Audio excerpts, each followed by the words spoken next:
Josh Allen once again feels like a 6'6" piñata. Upset time last night. So 4 things are happening with Buffalo, none of them good. They become very turnover prone, 3 last night. Houston, with no run game, ran for over 100 yards. The O-line got worked. And oh, by the way, they have no deep threat at all. Other than that, things are great. A lot of times, quarterbacks let down a franchise. I feel like the franchise can't get the play in on time is letting down Josh Allen. I mean, Davis Mills is a pro. I get it. But he engineered 2 long drives, 77, 75 yards. My eyes tell me, I watched that game, you watch that game, Texans have better players. There's 7 or 8 great rosters in this league. Buffalo's not one of them. They're not one of them. I mean, at D-line, wide receiver, and corner, Houston's much better. It's not close. I don't want to hear that Ed Oliver's hurt. It's the NFL. Or that Dalton Kincaid's not available. You have 2 other tight ends.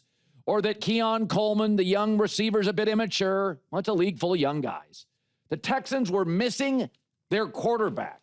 And the Bills are getting into a really bad habit of losing to average quarterbacks. Their last 3 losses are to Tua, Michael Penix, and Davis Mills. And I know he's a pro, but Davis Mills should not be beating Josh Allen. I don't want to see Chef Boyardee out cooking Bobby Flay ever under any circumstances, period. So now Josh Allen clearly is pressing because he doesn't have a deep threat. Houston's got a real defense. He's been pressing this year, so his turnovers are up. He has 3 more picks than all of last season. And why? Nobody's open downfield. You can't win Super Bowls in this league where every drive is 14 plays. You need a Jahmyr Gibbs to peel a big one off, or Justin Jefferson to go over the top, or Devontae Adams to beat his man. Buffalo doesn't have that. Houston had more speed, a little bit more size, more depth.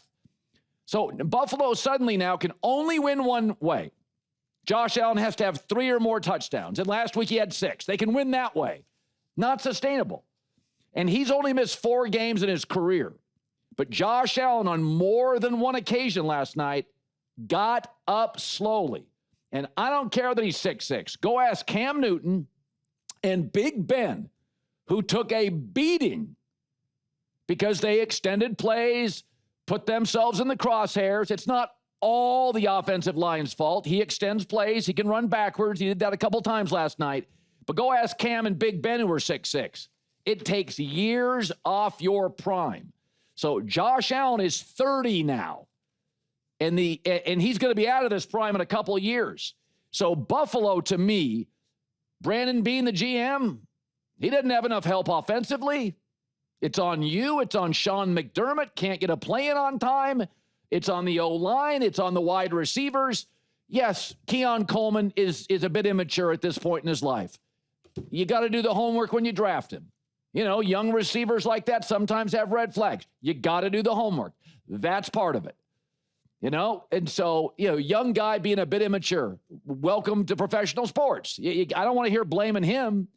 So all I know is in this league, we beat up on quarterbacks when they can't carry a good coach or carry a good roster.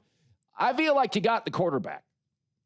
You can't be losing to Tua and backups and Michael Penix. Can't happen. Josh Allen is forcing it. Josh Allen's frustrated. He got clobbered last night. Now, again, Houston's defensive front, Houston's defense overall, Bullock's great in the back end. They're really good. They're not that good. Speaking of another very talented quarterback, Sunday in sunny Chicago, Bears host the Steelers. And there's a lot of Caleb Williams critics and doubters. I am not one of them, although I do think sometimes I'd like to see more consistent accuracy. But for the doubters and critics, this is a game that you are waiting to see, right? Because Pittsburgh punishes you. They forced 11 turnovers with Daniel Jones and Drake May. Those teams are combined 17-4. And those teams are better than Pittsburgh. But Pittsburgh beat them because they took the ball away. The Steelers are 5-0 when they win the turnover battle. And it's the only way Pittsburgh is going to win this weekend. Why? Because Aaron Rodgers is not 100% and he's old and they cannot run the football. Okay, so Pittsburgh is last week they played Cincy, 4 touchdowns, 2 were on defense. That's how Pittsburgh wins now, especially with Aaron probably playing at about 75, 80%. The running game is bad. It's not getting better. So this should be a low-scoring game. Whoever wins the turnover battle probably wins the game. That's how Pittsburgh's going to have to win. And it probably should be one of those games where Caleb Williams plays in structure. And it's kind of boring. Boring will win because I think Chicago's the better team and they're at home. And they have the better offense and the weather's not going to be an issue. So this is a classic game in the NFL for a young quarterback to have to understand what he needs to deliver. This does not need to be a highlight. Get rid of the ball quickly. Do not tease or challenge TJ Watt. Stay in the pocket, get rid of it, play within structure.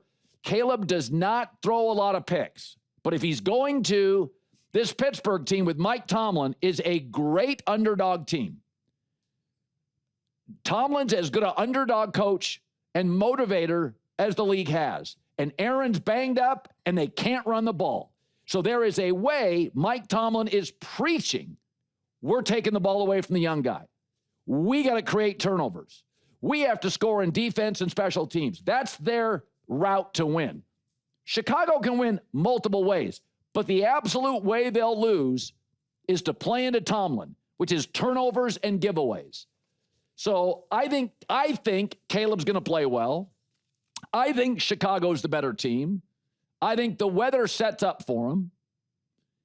I like Chicago in this spot.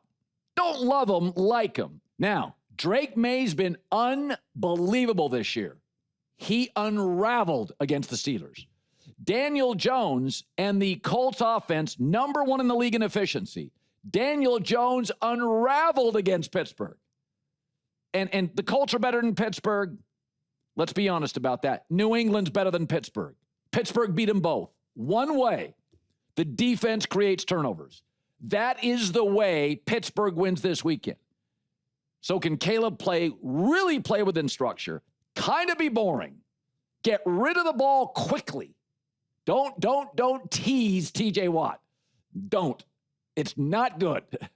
So I think it's a fascinating game. And if you're a critic or a doubter of Caleb Williams, you're sitting there on X. You're just ready to push send. You are just ready to push told you so. I think Chicago's a better team. Weather plays the part. Aaron's banged up. I think they're going to win.